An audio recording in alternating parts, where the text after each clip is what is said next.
Guys, for today's video, I am going to be talking to you about how I like to do highlights and gray coverage. There are a few different ways you can do this, but I have been doing a technique like this lately, and it's been really beneficial, so I wanted to kind of talk to you guys about the pros and cons of doing it this way. So I am just doing a partial highlight right here, and then I'm going to be also going on the sides and the back, but I'm doing my partial parting where I'm doing like a mohawk on the top because I do want to brighten her up quite a bit up here, so I'm packing in the highlights pretty tightly, and then I will be doing everything a little more spaced out when it comes to the back and the sides. But as you can see here, I'm doing really fine baby lights. You can see that she is really gray. She's gonna kill me if she hears me talk about this because it's my mom, but she is pretty gray, so we're wanting to give her a color that's going to blend a little better with it. We've been doing a dark root on her for quite some time, and it's just a little too harsh when it grows in against her gray hair. So because of that, we are just wanting to brighten her up a little bit. We don't want to take her too blonde. She still wants to be like a really pretty blondie, but on the blonder side rather than a little bit darker in the root area, because then she can go a little bit longer in between root touch-ups. So we are just doing the foil here. I am using Blonde Me, and I am using 20 volume with Olaplex. Normally you don't necessarily have to use Olaplex with Blonde Me because it has a bond enhancement built in, but there are times I like to add Olaplex in just for a little extra protection, and since she does have pre-light and ends, that is what I am doing here.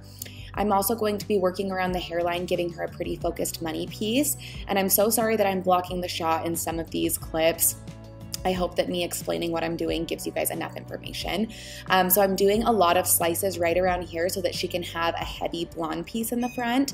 Nothing too crazy, but it is gonna help brighten her up a little bit. She definitely wanted that. So I do a few slices back to back, and then I'm just gonna start baby lighting back into that mohawk section.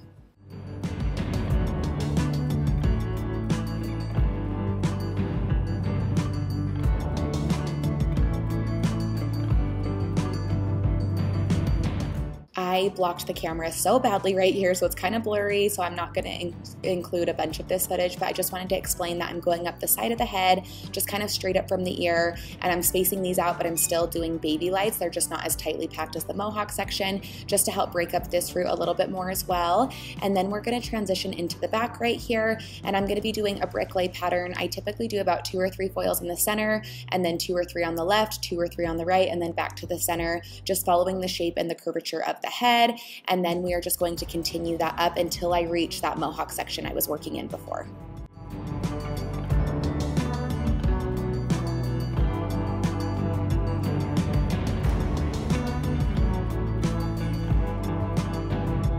Okay, so for her gray coverage, I'm actually doing it at the bowl. You can do it where you paint your gray coverage in between your highlights as your highlights are processing, and that's totally fine, but sometimes I kind of feel like it's a little counterproductive because it's an extra step to go back in between all of the foils, and if you don't have an assistant, it just adds more time to your service.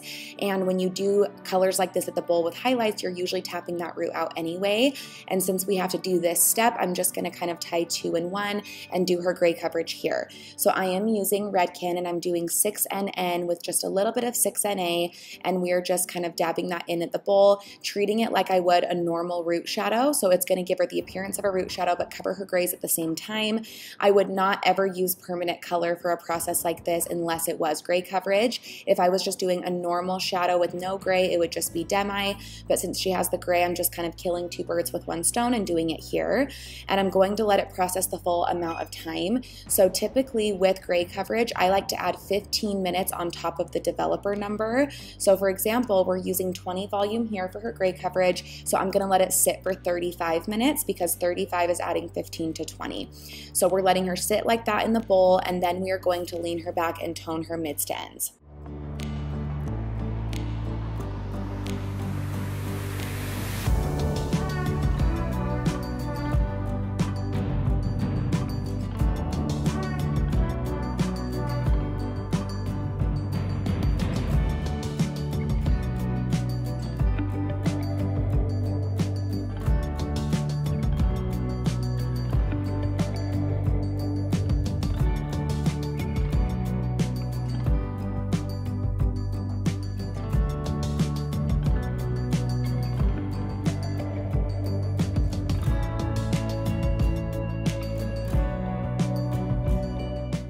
For her toner, I'm going to be using Redken Shades EQ 9P 8N 9NB. I love the NB series. It's just like the perfect natural beige, and then the N's gonna add a little neutral, and then the P is going to counteract any warm tones, but she did lift pretty evenly and pretty good, so we are really excited to see what this toner does to the end result.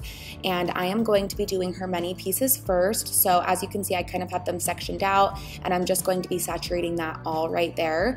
And since I did all slicing in this money piece area, I actually got all of the grays with the lightener, so I actually didn't need to go through and do the gray coverage right there. So I did leave it out, and I'm toning that so that can have a chance to really develop and be a pretty color up there. And then I'm just going to do it everywhere else while that gray coverage is still on, so that I can work everything together.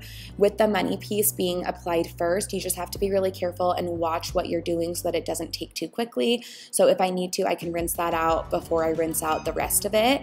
But with her hair, it did lift and process really all evenly, so I was able to kind of work it through the rest of the hair and then rinse it all out at the same time.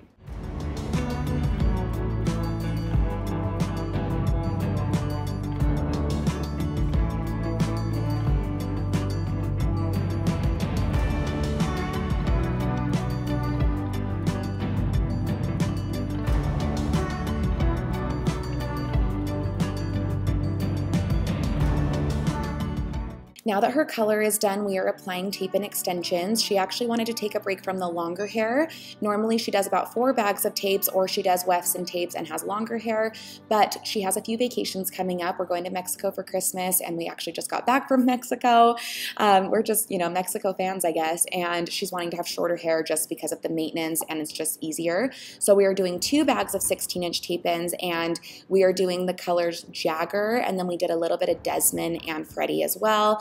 And I am doing a horseshoe application and then filling in the rest in the front. This is going to give her volume and fullness, but it's not necessarily adding length. We left them about 1 inch longer than her natural hair, and that's really all you need when you are giving a client fullness with extensions or frontals. A bag of tapes, or sometimes 2 if they want a little extra, is more than enough, or even just 1 row of wefts. So that's what we're doing here. And then I did do an IGTV on how I cut and blended these extensions, so make sure you check that out on my Instagram if you want to see how we did that.